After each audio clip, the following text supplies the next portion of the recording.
Hello, everybody. This is Dr. Ellison. Today, I want to talk to you about natural detoxifiers. Natural detoxifiers. I read a statistic some years ago that said the average American carries anywhere between 18 to 22 pounds of waste clogged in the intestinal tract. That should not be.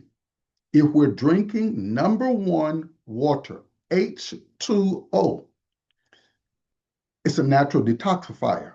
It'll help flush things out. The body is two-thirds water, not two-thirds soda or two-thirds tea. So in order to detoxify, you got to get the H2O in your system.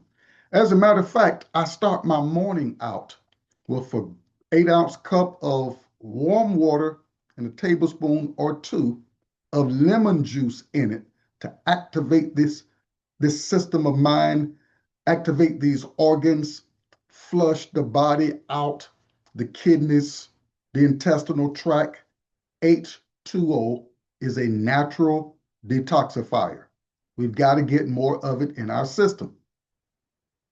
Now, and then you can utilize your berries. They are natural detoxifiers. And we're going to get into some fruit as well.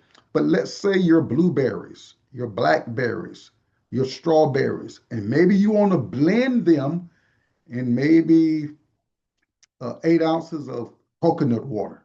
Oh, that's another thing I keep in my world. Anything that's dealing with the coconut, from the water to the milk to the coconut itself, I keep it in my world. So you can detoxify by drinking H2O, or you can blend together some of your berries. And you can also detoxify with green leafy vegetables. You can have a smoothie. Again, maybe some spinach, some kale, avocado. Wow, what a powerful fruit vegetable, as we would call it. That's powerful, that you could put in the blender, maybe with the spinach and or the kale. You could add some other items too. You can be creative with it. But my point is keeping a focus on detoxification. If you eat 3 meals a day, you should have 3 bowel movements a day. It shouldn't be that you eat 3 meals a day, you have 1 bowel movement. You eat 3 meals a day and you have a bowel movement every other day. I've counseled people in situations like that. Well, I come to find out they weren't hardly drinking any water. They were also just cramming in the meat. I eat meat, but I don't eat it like that. No meat has fiber. We need to consider that. So when we're eating the meat, we've got to make sure the vegetables are there on the plate as well. They carry the fiber. All right? So it's important to keep a focus on detoxification. We do it in our homes. You dare not go utilize that stool to urinate or to feces and don't flush it.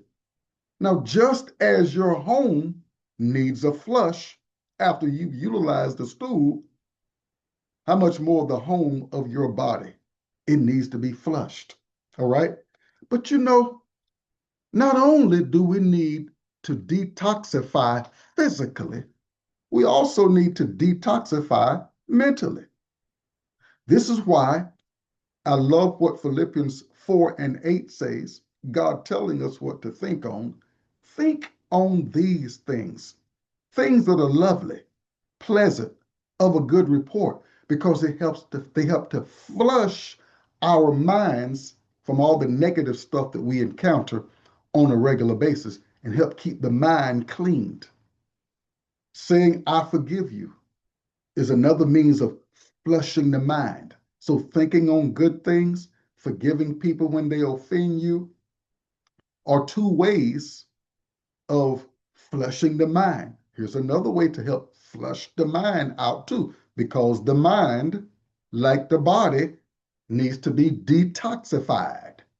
Living in the world that we live in, with all the news and all the things that we hear and the things that we see, we need detoxification.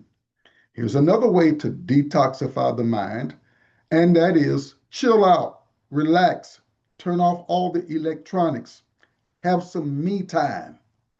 Maybe go sit near a window or go outside, if it's pretty warm weather, and just observe nature. Just meditate.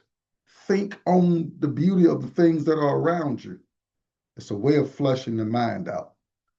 But we need to flush spiritually as well. We need to detoxify spiritually. How do I do that? Get in God's word.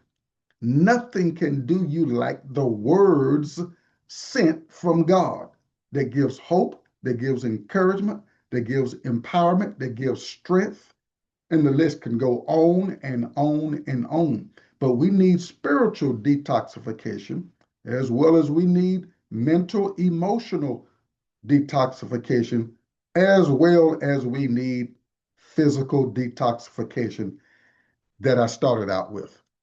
I've got to stop now. I just want to encourage you to keep that in focus because stuff shouldn't be in you for a long time. Shouldn't be 2 and 3 days before you're having a bowel movement. So keep that in focus. Do those necessary things that I just recommended and some other things that you can research and do as well. Don't forget to subscribe to Ellison's consulting services, and you'll get notifications of upcoming events and products that'll be coming out. And by all means, don't forget to like, share, and subscribe to what I do. All right. God bless you. We'll see you next time.